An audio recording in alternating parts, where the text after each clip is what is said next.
Hello and welcome to another episode of Insider Focus, and today we're looking at Newcastle United, who have got a massive summer ahead of them, heading for the Champions League after a phenomenal season under Eddie Howe and the new owners. Before we get on and talk about some targets, we'll talk about some players who could come in, and we'll confirm the future of others too. Make sure you hit like and subscribe, it really helps us out, so go and do that now and we'll start talking Newcastle transfers. Newcastle obviously had a tremendous season, and you're about to go on a European adventure in the greatest European tournament that there is, the European Champions League. Certainly above expectations of what we thought Newcastle would do this season. We thought it would be a top 8, top 6 finish, but they've ended up in the top 4. Newcastle Geordies, you must be so excited for what is to come, and of course you're now excited for the transfer window as the Saudi billions get ready to be spent. There's still FFP parameters, there's still Premier League regulations, but there's a bit more movement this summer and we expect a bit more spending too. You're going to see some big money signings, we do believe. There are some key areas that Newcastle would like to strengthen, so let's focus on them today and talk about a few names who are being linked and whether it's true or not. What's the reality of this situation? So I'll start with the left back. You're probably fed up of hearing about this, so I'll batter through the current situation here.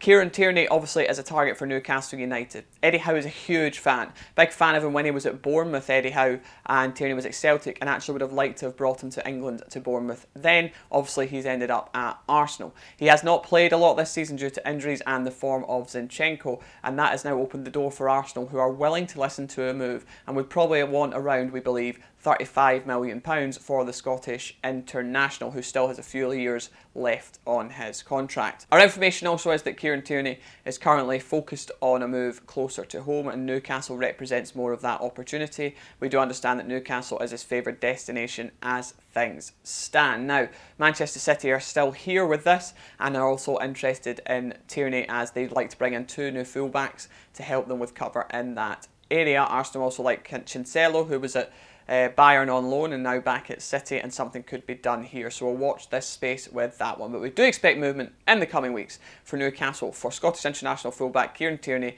from Arsenal. Now let's talk about Kim Min-jae at Napoli. Kim's obviously been unbelievable for them, hasn't he, and is one of the best centre backs in Europe currently on form. Manchester United have done a lot of legwork here, and Newcastle have been linked to a hijack of Man United's main target. I will say this, it's a player Newcastle have looked at and he's been watched and is on the list, and he has that release clause, which obviously will be tempting because you're not paying hundreds of millions of pounds for a player and you can pay far less than that. What I will say though is Manchester United have progressed on talks with Kim Min-jae now, and Napoli that's a still ongoing situation, and we would expect that to now develop in the coming weeks. Newcastle seem to be looking at this from a distance currently. They could do a late hijack, we've seen it, the window is an incredibly surprising thing at times, but Man United are well in pole position for Kim Min-jae at this point in time, and that is key to note. There is no indication that Newcastle are actually moving currently. They could, by the time I've recorded this video, they could, because that's just the nature of the transfer window. But as I'm recording right now, it's Man United who are well in the driving seat, I should say, for the Napoli defender Kim Min-jae. We do expect Newcastle to strengthen in this area. Obviously, Dan Burn will move back in after covering at left back, and that's another body in there. But they have scouted a number of players, and that's probably for a different video on a different day, as I've got a couple to rattle through here. They have scouted a number of players for that area, and we would expect Newcastle to strengthen at centre back before the window closes. The midfield area has obviously been key for Newcastle. Their midfield's been incredible for them, and let's talk about one of those. That is Bruno Guimaraes. There has been multiple reports that he will leave for around £100 million, or there's going to be bids or offers. There may well be bids or offers, but my understanding is Newcastle have zero intention to sell their star boy. He is key to the future of the football club, he is key to what they're building, and Eddie Howe wants to build around him. He also wants to bring in a player that will allow him to be more flexible in going forward and back, allow him a bit more freedom without having to do that defensive dogged work. And not only that, we're expecting an announcement shortly about a new deal, long-term deal for Bruno Guimaraes at Newcastle United. When you signed him, I was surprised you got him, and I mean that with no disrespect, but he is a top player who was wanted by top clubs, and he's now at Newcastle United and is their top boy. And yeah, like I said, everything coming out of Newcastle United is that he will not be sold in the summer. But Scott McTominay is a player who could help facilitate Bruno Guimaraes, and some people have been, when I first mentioned that a month back now or so, there was some ums and ahs about him. However, we do know Newcastle like him, and we do know Manchester United are open to a deal. He's got that British passport, which helps with status and homegrown status, etc. in Europe as well. He has been a regular feature for Manchester United in the Premier League. He's a highly experienced player and a full international too. And like I said, we do know Eddie Howe likes Scott McTominay and believes he could bring the best out of him too. He's been sensational when he's played for Scotland, and perhaps at Manchester United he's had moments, right? But he's certainly not been a player that has been imperative to Manchester United's success under Eric Ten Hag. Now, we do know Man United will also strengthen in that area further, which again might push Scott McTominay further out from the starting lineup at Man United, and we expect now he is open to a move as well to be a key man and play more football somewhere else. And Scott McTominay to Newcastle is certainly one that can happen in this window. It's certainly one that both clubs would be open to talking about.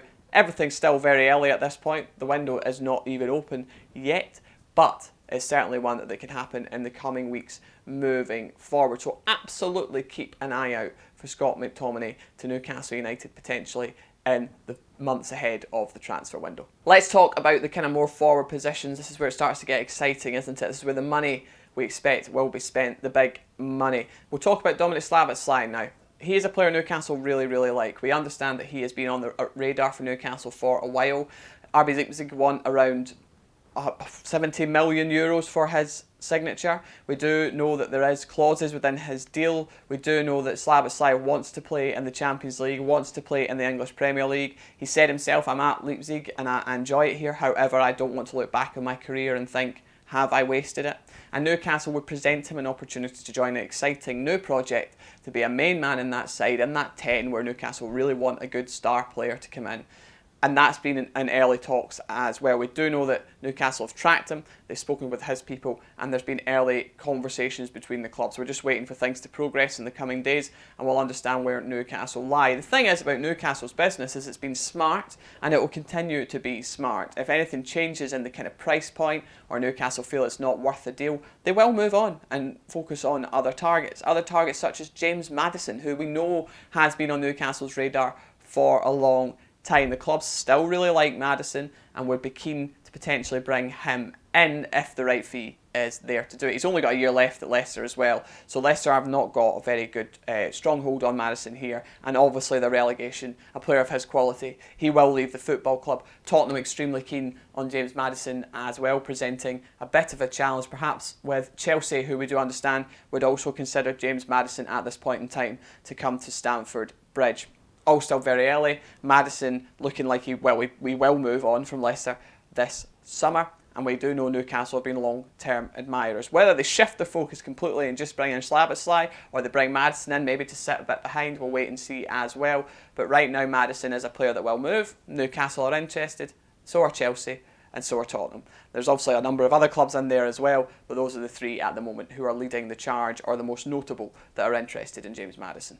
We also know that Paris Saint-Germain have put Hugo Ekitike up for sale, the striker who Newcastle were linked with, had talks over previously in January. Now Newcastle obviously ended up with Alexander Isak, who has been absolutely incredible for them since arriving, goal-scoring machine indeed, and we don't think Newcastle are completely and utterly keen to strengthen up front. They have got Callum Wilson there, who has recently signed a new long-term deal, despite reports that he hasn't. Just to be clear, that is true, he has, and he also is a key player for Eddie Howe, and I think it would take the right bid, a good bid, to move Callum Wilson at Newcastle. We don't expect him to actually go anywhere this summer. And like I said, with Alexander Isak, he's been absolutely brilliant for Newcastle since arriving too, so they're pretty strong in that area. Could they add Ekitike though? Well, Ekitike is a young player.